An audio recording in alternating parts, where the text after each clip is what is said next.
Le village possède un autre trésor, situé sous nos pieds. C'est une grotte qui parcourt une grande partie de son sous-sol. J'ai l'impression que j'ai les yeux qui ne sont pas encore habitués à la luminosité.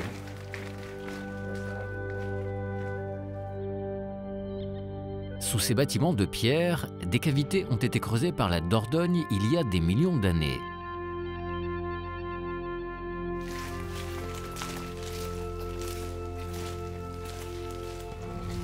La tête.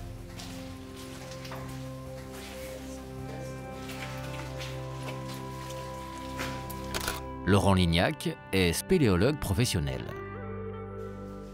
Là, on a du mal à se rendre compte, mais en fait, on est juste sous le village. Alors là, oui, on est vraiment sous le village. On doit, je ne sais plus exactement à quel endroit précis, mais je crois qu'on n'est pas très loin de la gendarmerie. Ce qu'on fait à l'extérieur peut avoir un impact à l'intérieur, soit parce que, par exemple, en bétonnant, on va arrêter l'infiltration des eaux et arrêter l'essuintement qui construisent les stalactites. Et puis plus grave, ça peut également être des infiltrations de produits potentiellement polluants qui peuvent venir abîmer la cavité et puis ensuite continuer à s'infiltrer et aller ressortir à une source au niveau de la vallée. Est-ce qu'on peut dater la découverte de la grotte précisément? Il y a eu plusieurs découvertes successives.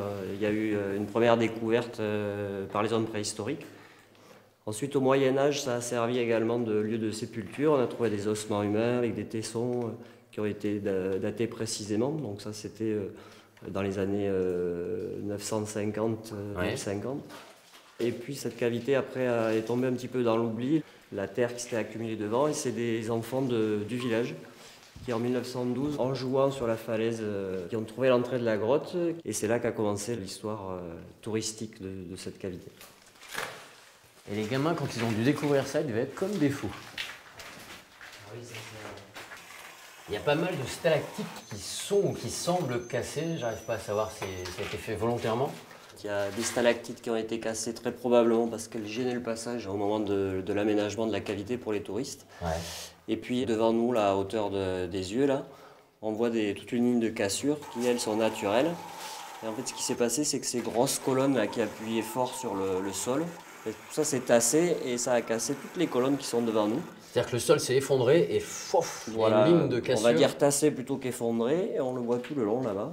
La cristallisation a repris, puis on voit à nouveau des petits piliers qui se sont mis à l'intérieur de la cassure. C'est beau, hein?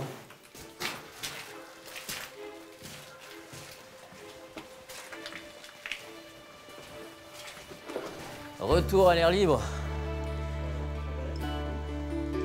Quelle distance est-ce qu'on a parcouru là? Alors, depuis l'entrée de la grotte jusqu'ici, il y a 300 mètres de développement. Ouais.